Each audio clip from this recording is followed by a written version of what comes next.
यहाँ सवाल है कि एक नगर में टैक्सी के भाड़े में एक नियत भाड़े के अतिरिक्त चली गई दूरी पर भाड़ा सम्मिलित किया जाता है। 10 किमी दूरी के लिए भाड़ा 105 रुपया तथा 15 किमी के लिए 155 है। तो नियत भाड़ा तथा प्रति किमी भाड़ा क्या होगा? तो जब ऐसी सवालें आती है तो इसको थोड़ा सा ध्यान देंगे तो एकदम इजी हो जाता है, क्योंकि इसमें लिखा है नियत भाड़ा और अतिरिक्त। अर्थात ये नियत भाड़ा क्या होता है, अतिरिक्त भाड़ा क्या होता है। अतिरिक्त जो चली गई दूरी पर भाड़ा यहाँ पे लिखा हुआ है। नियत भाड़ा को समझ लीजिए क्या होता है कि जैसे मान लीजिए टैक्सी है, तो टैक्सी में जब हम बैठते हैं तो बैठने का चार्ज हो गया 10 रुपये, ठीक। अब उसके बाद प्रति किमी यदि भाड़ा 15 रुपये है तो 1 किलोमीटर चलेगा तो 15 रुपये, और जो टैक्सी में बैठने का 10 रुपया भाड़ा है यानी 1 किलोमीटर चलेंगे तो 25 रुपये देना पड़ेगा।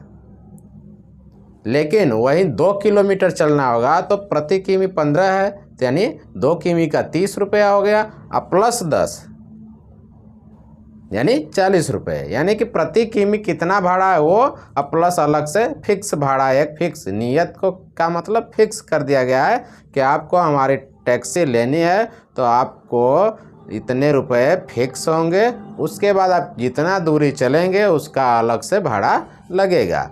तो ऐसी स्थिति में क्या करेंगे कि नियत भाड़ा और प्रति किमी भाड़ा दोनों को निकालना है, ज्ञात करना है, तो इनको हम मान लेंगे। तो यहाँ मान लेते हैं कि माना नियत भाड़ा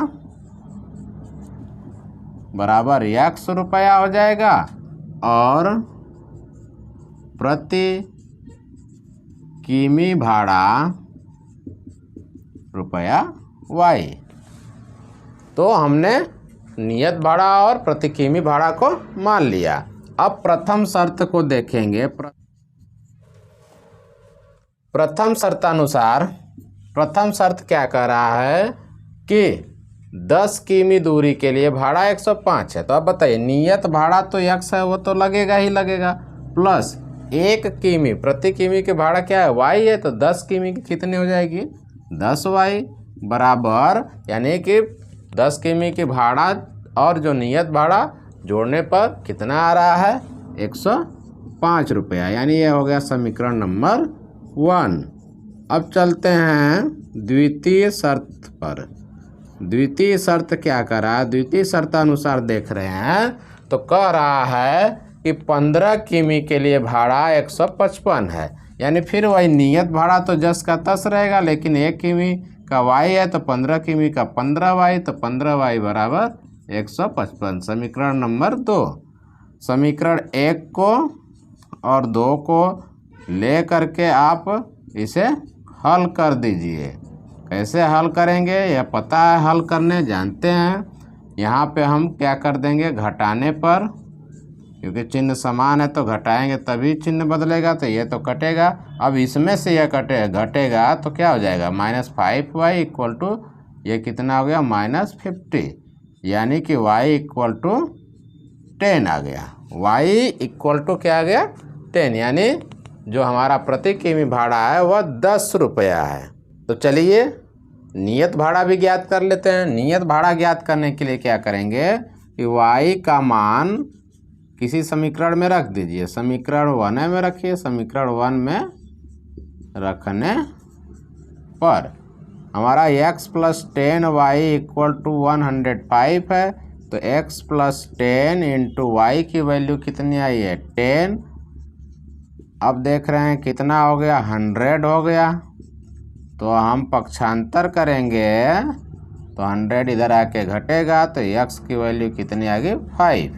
यानी आंसर में हो गया नियत भाड़ा बराबर 100 रुपया था, यानी 5 रुपीज़ हो गया, और प्रति किमी भाड़ा कितना हो गया y है, यानी y की वैल्यू 10 रुपये है।